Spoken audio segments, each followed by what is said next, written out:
Hello everyone.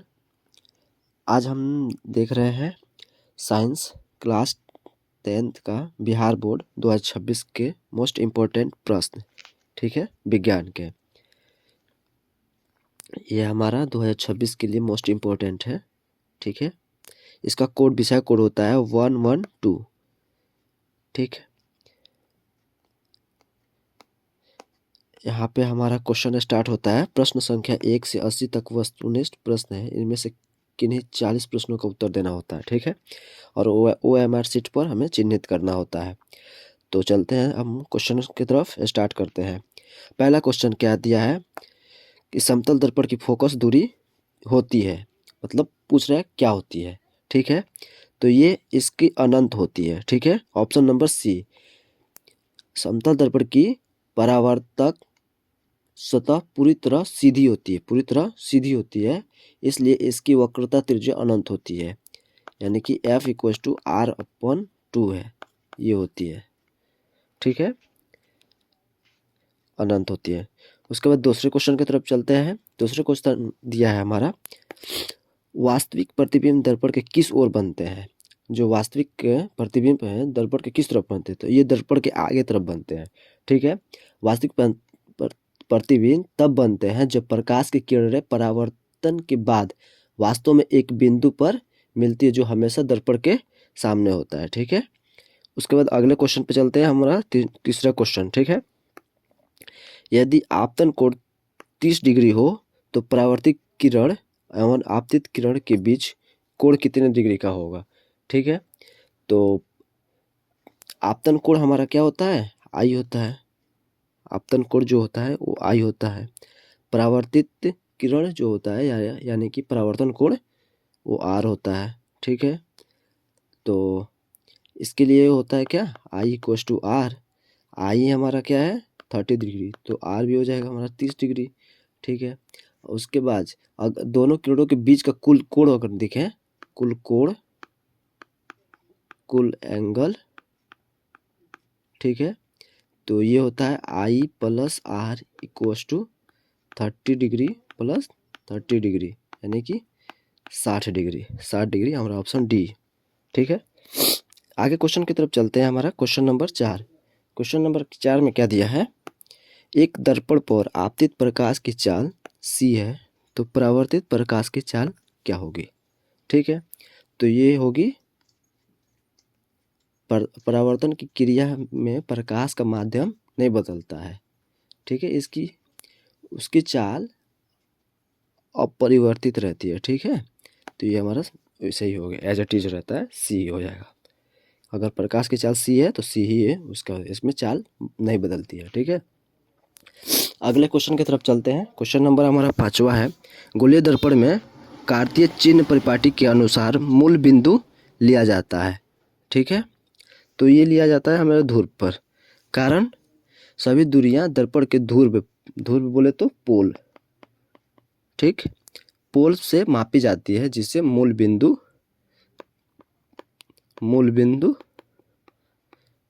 0,0 माना जाता है। ठीक है, उसके बाद नेक्स्ट क्वेश्चन की तरफ चलते हैं। क्वेश्चन नंबर हमारा 6ठा, जब प्रकाश सघन से विरल माध्यम में जाता है तो उसकी गति क्या होती है। ये हमारा रिफ्लेक्शन ऑफ लाइट डायग्राम है। ये प्रकाश है सघन माध्यम से आ रहा है, ठीक है, और विरल माध्यम में जा रहा है। ठीक, तो ये इंसिडेंट रे बोले तो सघन से आ रहा है, विरल में तो क्या हो रहा है, यही पूछ रहा है क्या होती है। पूछ रहा बढ़ती है, घटती है, समान रहती है, या इनमें से कोई नहीं, तो ये बढ़ती है। ठीक है, ऑप्शन नंबर ए। ठीक है, ये बढ़ती है। विरल माध्यम में कण दूर दूर होते हैं, जिससे प्रकाश को कम प्रतिरोध मिलता है और उसकी गति बढ़ जाती है। ठीक है, अब चलते हैं क्वेश्चन नंबर 7 की तरफ। अपवर्तन के कारण कौन सी राशि बदलती है। अपवर्तन के कारण कौन सी राशि बदलती है, तो ये होती है तरंगदैर्घ्य, वेवलेंथ। ठीक है, तरंगदैर्घ्य। अपवर्तन के दौरान प्रकाश की चाल और तरंगदैर्घ्य बदल जाते हैं, लेकिन आवृत्ति फ्रीक्वेंसी जो होती है कभी नहीं बदलती है। इसमें फ्रीक्वेंसी जो होती है ना, वो नहीं बदलती है, बल्कि वेवलेंथ होती है वेवलेंथ। वेवलेंथ बोले तो हमारा ये तरंगदैर्घ्य है, ये बदल जाती है। ठीक है, अब चलते हैं क्वेश्चन 8 की तरफ। दिया है 50 सेंटीमीटर फोकस दूरी वाले लेंस की शक्ति क्या होगी। ठीक है, तो शक्ति हमें निकालने के लिए शक्ति को बोलते हैं power, P equals to 1/f। F जो होता है मीटर में। ठीक है, यहाँ से आप ध्यान दीजिए, जो F है ना, F दिया हुआ है हमारा कितना, 50 सेंटीमीटर। ठीक है, तो फॉर्मूला होता है 1/f। एफ बोले तो मीटर में होना चाहिए, तो इसको सेंटीमीटर मीटर में चेंज करेंगे तो 0.5 मीटर हो जाएगा। तो ठीक है, तो 1/0.5 मीटर यानी कि हो जाएगा हमारा, इसको यहाँ से दशमलव हटा ऊपर, यानी कि 2 डायोप्टर। 2 डायोप्टर यानी कि option number B, 2 dioptre. Dioptre को लिखे थे DIOPTRE, डायोप्टर। ठीक है, ऑप्शन नंबर बी। अब चलते हैं क्वेश्चन नंबर 9 की तरफ। तैलीय कागज होता है, क्या होता है, तो ये होता है पारभाषक। ऑप्शन नंबर सी। परिभाषक बोले तो इसको बोलते हैं ट्रांसलूसेंट।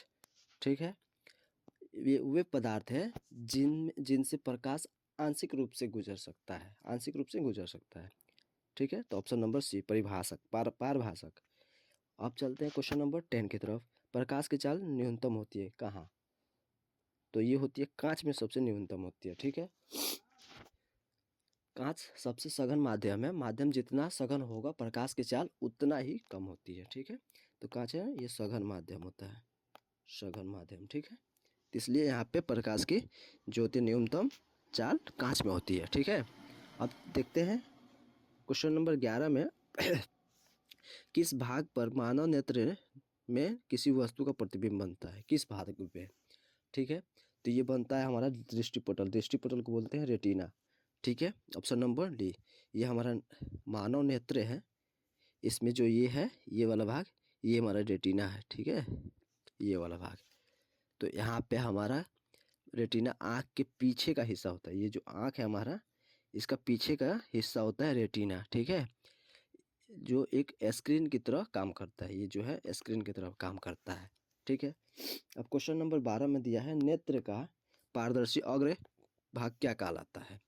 तो जो नेत्र का जो पारदर्शी अग्र भाग जो होता है, अग्र भाग बोले तो ये वाला, ये ठीक है, ये वाला भाग, तो ये होता है कॉर्निया। ठीक है, कॉर्निया, ऑप्शन नंबर बी। ठीक है, कॉर्निया कहलाता है, यह आँख की सबसे बाहरी पारदर्शी होता है, ये सबसे बाहर है, तो बाहर पारदर्शी परत है जहाँ से प्रकाश प्रवेश करता है। ठीक है, अब क्वेश्चन नंबर 13 की तरफ चलते हैं। बोल रहा है बाईफोकल लेंस द्वारा कौन सा दोष सुधारा जाता है। जो बाईफोकल लेंस है तो इससे कौन सा दोष सुधारा जाता है, तो जारा दृष्टि दोष। ठीक है, इसको बोलते हैं प्रेस बायोपिया इंग्लिश में। ठीक है, बुढ़ापे में जब पास और दूर दोनों की दृष्टि कमजोर हो जाती है तब बायोफोकल लेंस का उपयोग होता है। ठीक है, बायोफोकल लेंस का उपयोग होता है इसका। ठीक है, अब क्वेश्चन नंबर 14 की तरफ चलते हैं। रॉड्स कोशिकाएं किसके प्रति संवेदनशील होते हैं। जो ये रॉड्स कोशिकाएं जो हैं किसके प्रति संवेदनशील होते हैं, तो ये होते हैं हमारा धुंधली रोशनी की तरफ। Option number C dim light. ठीक है, रॉड्स कोशिकाएं जो होती है प्रकाश की तीव्रता का कम रोशनी के लिए, और कौन से जो होते हैं वो रंगों के लिए जिम्मेदार होते हैं। ठीक है, अब क्वेश्चन नंबर 15 की तरफ देखते हैं। ब्लाइंड स्पॉट में नहीं होता है, ब्लाइंड स्पॉट में क्या नहीं होता है, तो इसमें रॉड्स और कॉन्स नहीं होता। ऑप्शन नंबर बी रॉड्स एंड कॉन्स। ठीक है, अंत बिंदु पर कोई प्रकाश संवेदी कोशिकाएं नहीं होती, इसलिए यहाँ प्रतिबिंब नहीं बनता। ठीक है, क्वेश्चन नंबर 16 की तरफ देखें, तो यहाँ से हमारा फिजिक्स है। बोल रहा है विद्युत फ्यूज विद्युत धारा के किस प्रभाव पर कार्य करता है। ठीक है, ये काम करता है उष्मीय पर, थर्मल थर्मल पर। ठीक है, अत्यधिक धारा बहने पर फ्यूज तार जो होता है वायर गर्म होकर पिघल जाता है और परिपथ टूट जाता है। ठीक है, उष्मीय। अब क्वेश्चन नंबर 17, किस उपकरण में धन पॉजिटिव और ऋण निगेटिव का चिन्ह नहीं होता है। ठीक है, तो ये कुंडली में, कुंडली, ऑप्शन नंबर सी कुंडली बोले तो कॉइल। ठीक है, कॉइल में कुंडली या प्रतिरोधक में ध्रुवीयता नहीं होती है, जबकि बैटरी एमीटर और वोल्टमीटर में होती है। ठीक है। अब क्वेश्चन नंबर 18 की तरफ देखें। बोल रहा है कौन सा मात्रक वाट के बराबर होता है। वाट के बराबर कौन सा मात्रक होता है। ठीक है, तो ये होता है जूल पर सेकेंड। ये option number A, joule per second. ठीक है। शक्ति बोले तो पावर जो है, पावर होता है कार्य यानी कि वर्क बाय टाइम। ये होगा शक्ति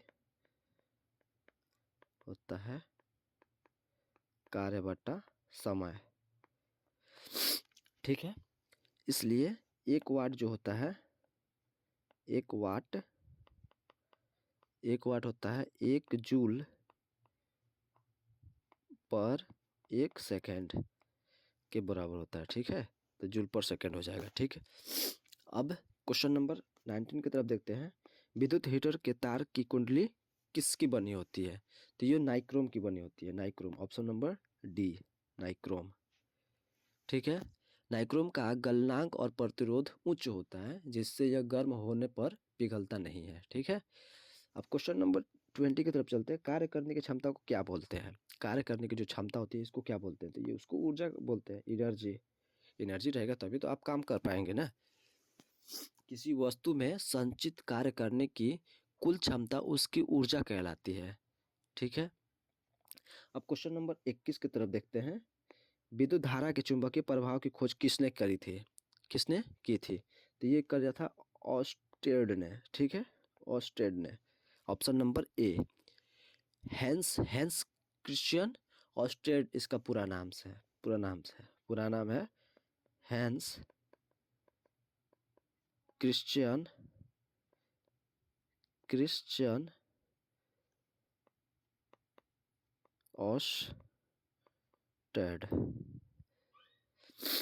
ऑस्टेड ने कब करे थे। तो ये पूछता है 1820 ईस्वी में, 1820 ईस्वी में। देखा कि विद्युत धारा ले जाने वाले तार के पास चुंबकीय सुई विक्षेपित होती है। यह 1820 में उसने करी थी। पूरा नाम है हैंस क्रिश्चियन ऑस्टेड। ठीक है। अब क्वेश्चन नंबर 22 की तरफ पहुंचते हैं। तो देखते हैं चुंबकीय बल रेखा की प्रकृति क्या होती है। चुंबकीय बल रेखा की जो प्रकृति है क्या होती है। ये चुंबकीय बल रेखा है, ये नॉर्थ पोल और ये साउथ पोल है। ठीक है, ये चुंबकीय बल है इसकी ये। ठीक है, यहाँ पे ये चुंबकीय अपना वो कार्य कर रही है। ठीक है, तो इसमें पूछ रहा है चुंबकीय बल रेखा की प्रकृति होती है कैसी। तो ये होती है काल्पनिक। ठीक है, इमेजिनरी। ठीक है, ऑप्शन नंबर ए। ये रेखाएं केवल चुंबकीय क्षेत्र की दिशा दिखाने के लिए खींची गई काल्पनिक रेखाएं हैं। ये वाले जो इतने हैं ना, ये सब ये काल्पनिक रेखाएं हैं। ठीक है। अब क्वेश्चन नंबर 23 की तरफ देखते हैं। तो क्या है, विद्युत धारा उत्पन्न करने की युक्ति को क्या कहते हैं। विद्युत धारा है जो उसको उत्पन्न करने को क्या कहते हैं। इसको बोलते हैं जनित्र यानी कि जनरेटर।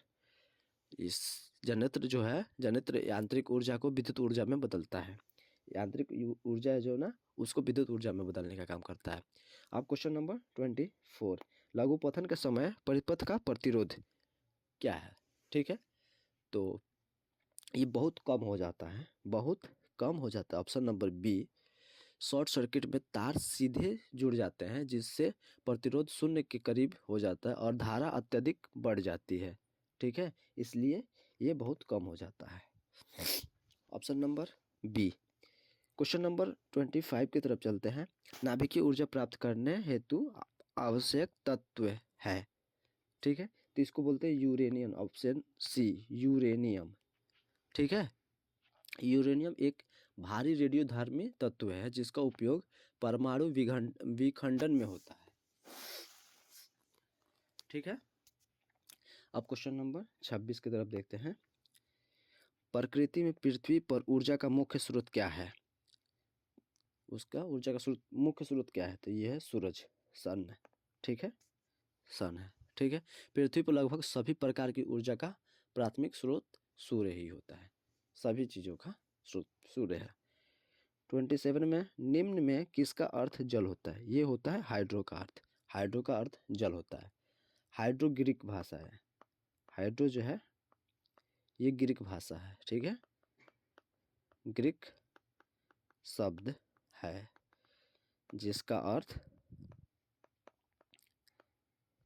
जिसका अर्थ पानी है। एग्जाम्पल में देखें तो हाइड्रोलॉजी, हाइड्रो इलेक्ट्रिक, ठीक है, तो हाइड्रो होता है जल का अर्थ, ठीक। Option number D. Question number 28, निम्नलिखित में कौन सा युग में एकल विस्थापन अभिक्रिया प्रदर्शित करता है? ठीक है, तो इसमें हो जाएगा हमारा ऑप्शन नंबर डी, AgNO3 विलयन एंड कॉपर धातु, ठीक है। कॉपर जो है सिल्वर से अधिक क्रियाशील है, इसलिए वह सिल्वर नाइट्रेट से सिल्वर को विस्थापित कर देता है, ठीक है। अब उसके बाद देखें, ये जो AgNO3 विलयन एंड कॉपर धातु है, ठीक है, कॉपर जो होता है सिल्वर से अधिक क्रियाशील होता है, ठीक है, इसलिए वह सिल्वर नाइट्रेट से सिल्वर को विस्थापित कर देता है, सिल्वर नाइट्रेट से सिल्वर को विस्थापित कर देता है, ठीक है। ऑप्शन नंबर डी, AgNO3, ठीक है। अब देखते हैं 29 में, साग सब्जियों का विघटित होकर कंपोस्ट बनना किस अभिक्रिया का उदाहरण है? ठीक है, तो यह है ऑप्शन नंबर बी, ऊष्माक्षेपी, एक्सोथर्मिक, ठीक है। इस प्रक्रिया में जैविक कचरे के टुकड़े टूटने पर ऊर्जा बोले तो ऊष्मा बाहर निकलती है, ठीक है। अब क्वेश्चन नंबर 30, निम्न में कौन ऑक्सीकरण की क्रिया नहीं है? ऑक्सीकरण की क्रिया कौन नहीं है? तो अवक्षेपण, प्रेसिपिटेशन, ठीक है, दहन, श्वसन और पाचन में ऑक्सीजन का उपयोग होता है, जबकि अवक्षेपण एक द्विविस्थापन अभिक्रिया है, ठीक है। क्वेश्चन नंबर 31, ग्लूकोज का रासायनिक सूत्र क्या होता है? ग्लूकोज का रासायनिक सूत्र तो C6H12O6, ऑप्शन नंबर सी, ठीक है। क्वेश्चन नंबर 32 में देखें, निम्नलिखित में कौन समीकरण संतुलित नहीं है? ठीक है, तो ऑप्शन नंबर इसमें देखें तो ये सम्मिलित है, ये भी है और ये भी है, ठीक है। यहाँ देखें तो यहाँ पे नहीं है, ठीक है, तो ऑप्शन नंबर डी हो जाएगा, ठीक है, ऑप्शन नंबर डी, ठीक। क्वेश्चन नंबर 33 में देखें, जो ये समीकरण दिया है ना, इस समीकरण में दोनों ओर परमाणुओं की संख्या समान नहीं है। यहाँ पे जो है ना उतना, यहाँ पे भी उधर भी होना चाहिए, तो एक तरफ है एक तरफ नहीं है, इसलिए ये है, बाकी सब में है, ठीक है, सब में है, ठीक। क्वेश्चन नंबर 33 में देखें तो कोई विलयन लाल लिटमस को नीला कर देता है, उसका पीएच संभवतः क्या होगा? ठीक है, तो उसका पीएच 11 होता है, ठीक है। लाल लिटमस को नीला करने वाले विलयन क्षारीय होते हैं, क्षारीय बोले तो बेस, क्षारीय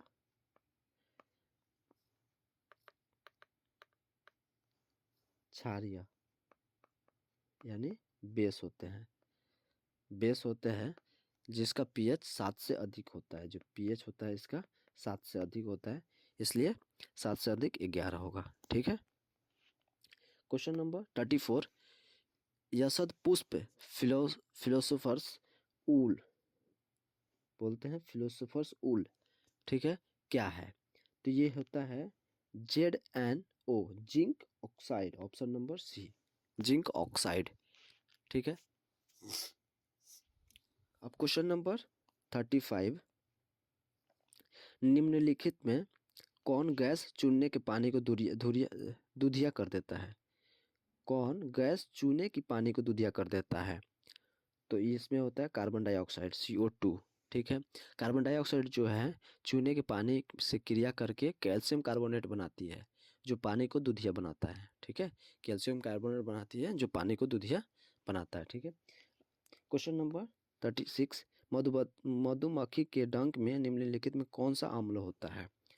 ठीक है, तो इसमें होता है मेथेनोइक अम्ल, ऑप्शन नंबर ए मेथेनोइक एसिड। ठीक है, इसे फॉर्मिक अम्ल भी कहा जाता है, इसको फॉर्मिक अम्ल भी बोलते हैं, फॉर्मिक एसिड या फॉर्मिक अम्ल। ठीक है, इसको फॉर्मिक अम्ल या फॉर्मिक एसिड भी बोलते हैं। ठीक है, जिसका कारण जलन और दर्द होता है।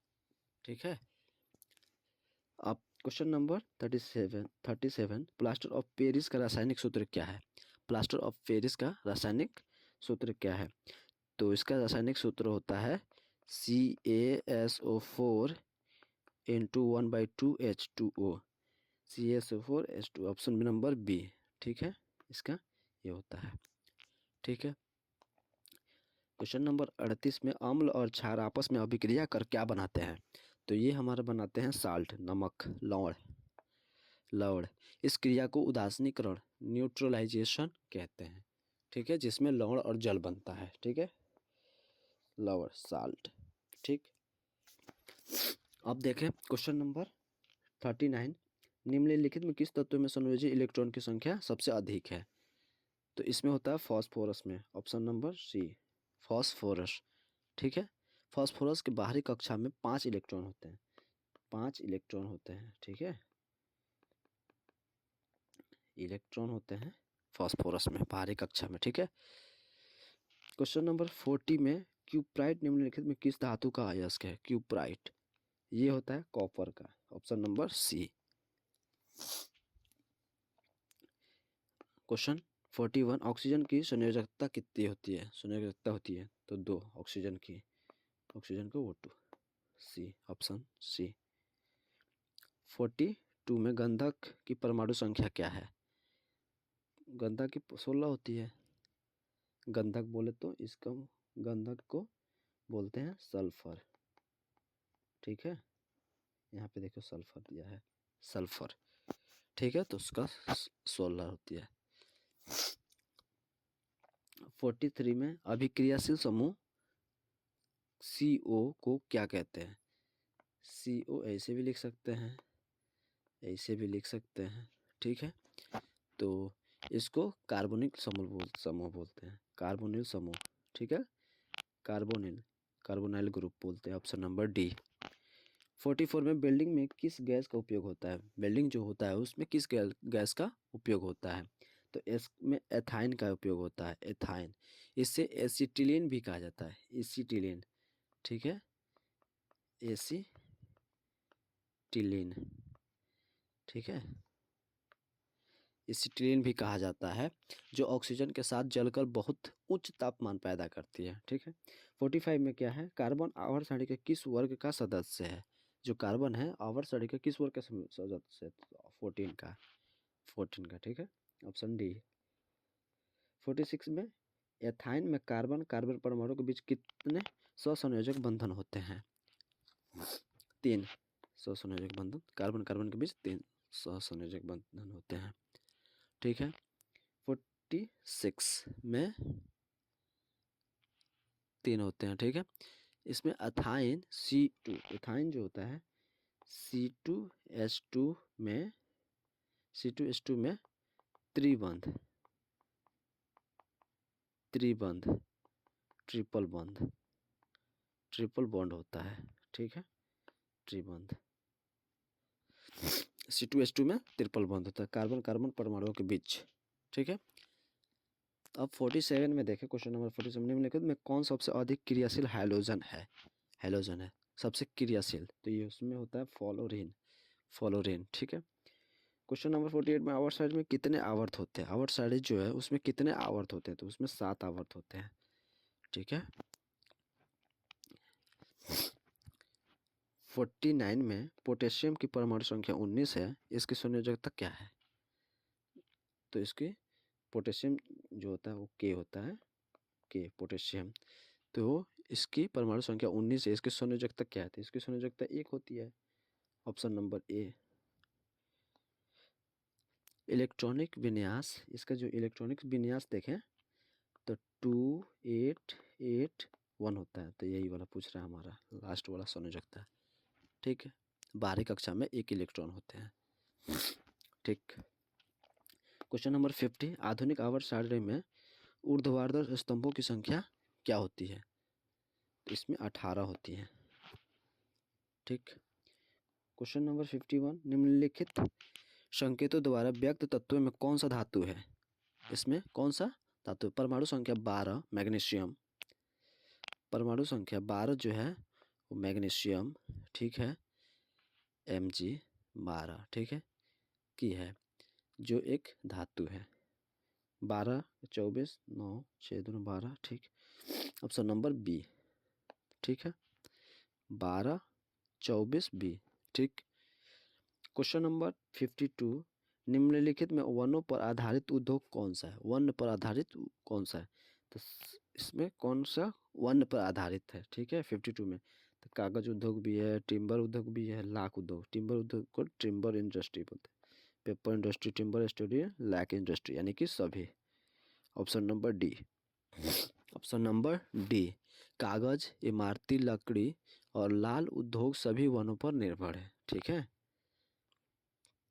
अब देखें क्वेश्चन नंबर 53 में, सिंचाई के लिए पौधों को ठीक जड़ों के समीप जल पहुंचाने की तकनीक क्या कहलाती है? ठीक है, तो इसको बोलते हैं टपकन सिंचाई। सिंचाई, ऑप्शन नंबर सी, टपकन सिंचाई, सिंचाई, ट्रिप इरिगेशन, ट्रिप इरिगेशन, ठीक है, ट्रिप इरिगेशन बोलते हैं इसको, drip irrigation, drip irrigation. Question number 54 में, उत्तराखंड में चिपको आंदोलन किस वर्ष हुआ था? किस वर्ष आरंभ हुआ था? तो 1973 में चिपको आंदोलन हुआ था, जो औरतें जो है पेड़ों से चिपक जाती थी, पेड़ काटने से रोकने के लिए। ठीक है, चिपको आंदोलन इसलिए उसको बोला गया। क्वेश्चन नंबर 55 में, कवक में पोषण की कौन सी विधि पाई जाती है? कवक में, तो इसमें होती है मृतपोषी, मृतपोषी यानी कि सैप्रोट्रोफिक, सैप्रोट्रोफिक मृतपोषी। ठीक। क्वेश्चन नंबर 56, निम्न में कौन सा एक जैविक प्रक्रम द्वारा अपघटित होने वाला पदार्थ है? ठीक है, तो इसमें मृत घास पत्ते, जो मृत जो होते हैं घास पत्ते, उसको बोलते हैं dead grass and leaves, dead grass and leaves. ठीक। 57 में क्या है, मनुष्य में पाचन क्रिया का आरंभ कहाँ से होता है? तो ये मुख गुहा से होता है। ऑप्शन नंबर ए, बुकल केविटी, मुख गुहा। ठीक है, यह है मुख गुहा। ठीक है। क्वेश्चन नंबर 58, सजीवों में पाए जाने वाले जैव प्रक्रम क्या है? सजीवों में, तो इनमें से सभी श्वसन है, पोषण है, प्रजनन है, ये सभी है। ठीक है, रेसिपिरेशन, न्यूट्रिशन, रिप्रोडक्शन, सभी ऑल। ठीक। श्वसन, पोषण और प्रजनन तीनों जीवन के लिए आवश्यक प्रक्रिया होती है। ठीक है, इसलिए सभी। किण्वन, किण्वन बोले तो फर्मेंटेशन, फर्मेंटेशन क्रिया होती है कहाँ पे? तो ये होती है ईस्ट में। Option number B, option number C, east. Question number 60 में है, वायवीय श्वसन क्रिया में निम्नलिखित में किस गैस का प्रयोग किया जाता है? वायवीय में, तो इसमें होता है O2, ऑक्सीजन, ऑक्सीजन। ठीक है। क्वेश्चन नंबर 61 में, कोशिकीय ईंधन किसे कहा जाता है? कोशिकीय ईंधन किसे कहा जाता है?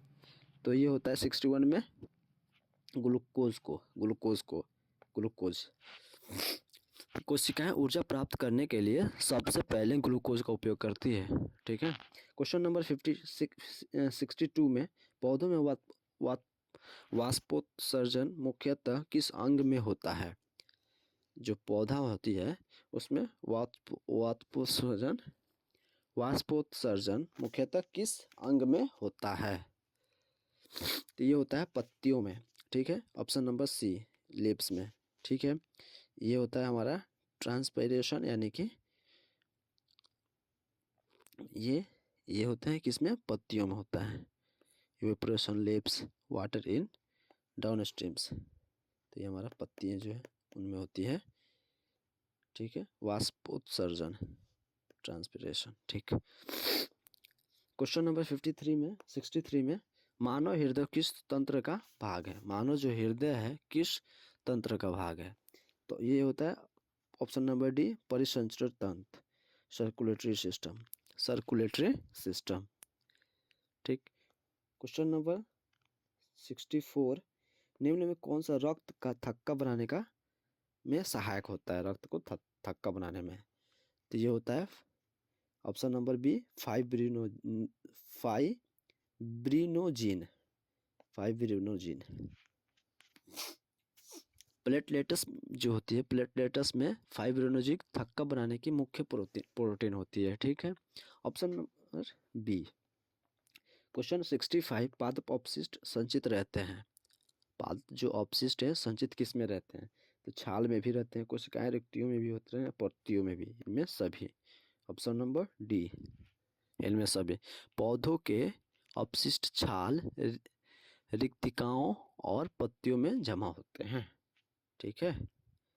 Question number 66, amino acid, amino अम्ल के विखंडन से क्या बनता है? विखंडन से क्या बनता है? NH3 अमोनिया, इसको बोलते हैं अमोनिया। ठीक है, अमोनिया, NH3। 67 विक का प्रधान कार्य क्या है? विक बोले तो किडनी का प्रधान कार्य क्या है? तो ये होता है उत्सर्जन का काम करता है, एक्सक्रिएशन का काम करता है।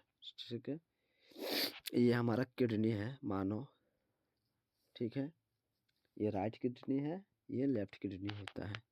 ठीक है, तो ये हमारा ब्लैडर होता है, ये यूरेटर,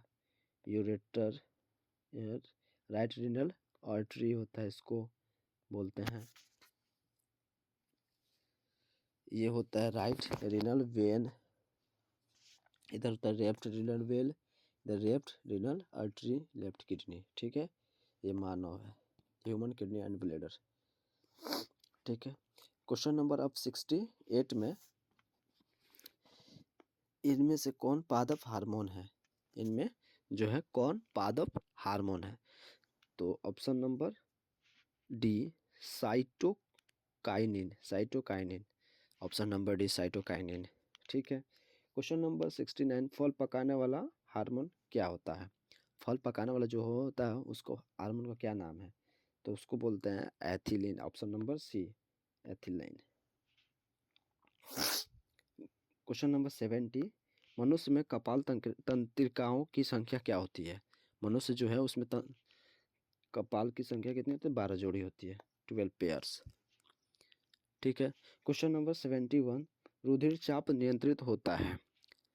ठीक है, तो एड्रिनल द्वार में। ठीक है, एड्रिनल द्वारा, एड्रिनल रुधिर चाप।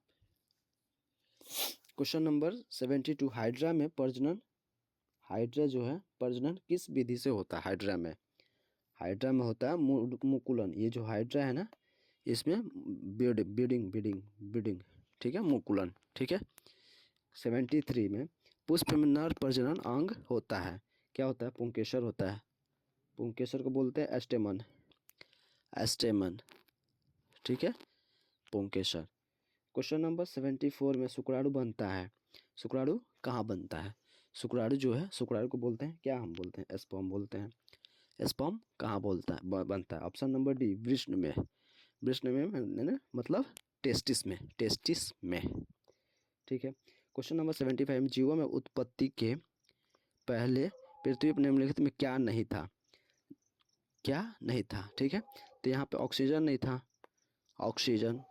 ठीक है, आदिम वायुमंडल अपचायक, रिड्यूसिंग था, जिसमें मुक्त ऑक्सीजन नहीं थी। ठीक है, क्वेश्चन नंबर 76 में दिया है, आर्किटियोप्टेरिक्स के संबंध में निम्नलिखित में कौन सा कथन सत्य है? ठीक है, तो 76 में, तो इनमें से सभी हो जाएंगे। ठीक है, यह एक जीवाश्म है। ठीक है, इसके जो जबड़े हैं दांत और उंगलियों के में नख थे। ठीक है, इसमें डैने तथा पंख विद्यमान थे, और की सभी, all of this. It is fossils, it had teeth in its jaws and nails on its finger, it had wings and feathers। ठीक है, यानी कि ऑल। ठीक है, यह सरीसृप और पक्षियों के बीच की कड़ी है जिसमें दांत, नाखून और पंख तीनों होते हैं। ठीक है। 77 में क्या है, निम्नलिखित में कौन प्राणी अपना लिंग बदल सकते हैं। ठीक है, चेंज दियर सेक्स, लिंग बदल सकते हैं। तो ये होते हैं घोंगा, घोंगे, घोंगे, एस्नेल्स, इसको बोलते हैं एस्नेल्स इंग्लिश में। ठीक है।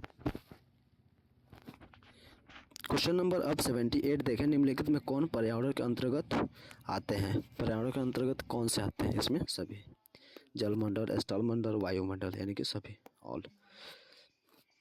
79 में मैदानी पारिस्थितिक तंत्र में मेढक किस प्रकार का उपभोक्ता है। ठीक है, तो ये द्वितीयक होते हैं, सेकेंडरी, सेकेंडरी।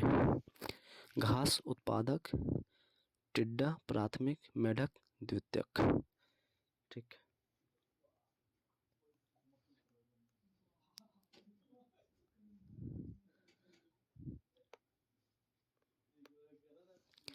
क्वेश्चन नंबर 80 में निम्नलिखित में कौन एक जैव अवनीकरणीय पदार्थ है। तो डीडीटी, डीडीटी, डीडीटी का पूरा नाम होता है डाइक्लोरो डाइफिनिल ट्राइक्लोरोएथेन, डाइक्लोरो डाइफिनिल ट्राइक्लोरोइथेन। ठीक है। ये डीडीटी सूक्ष्म जीवों द्वारा विघटित नहीं होता और पर्यावरण में लंबे समय तक बना रहता है। ठीक है। इसका जो देखें तो इसका ऐसा बनावट होता है, स्ट्रक्चर। ठीक है, स्ट्रक्चर ये बनावट होता है। ठीक है। C14H9Cl5 DDT। ठीक है, इसको IUPAC इसका नाम देखें तो इतना बड़ा इसका नाम होता है, फेनाइल 2,2 ट्राइक्लोरोइथेन। ठीक है, थैंक यू। आज का पेपर हमारा कंप्लीट हुआ साइंस का, साइंस, यस, साइंस विज्ञान 2026 के लिए मोस्ट इम्पोर्टेंट है, MCQ 80 क्वेश्चंस।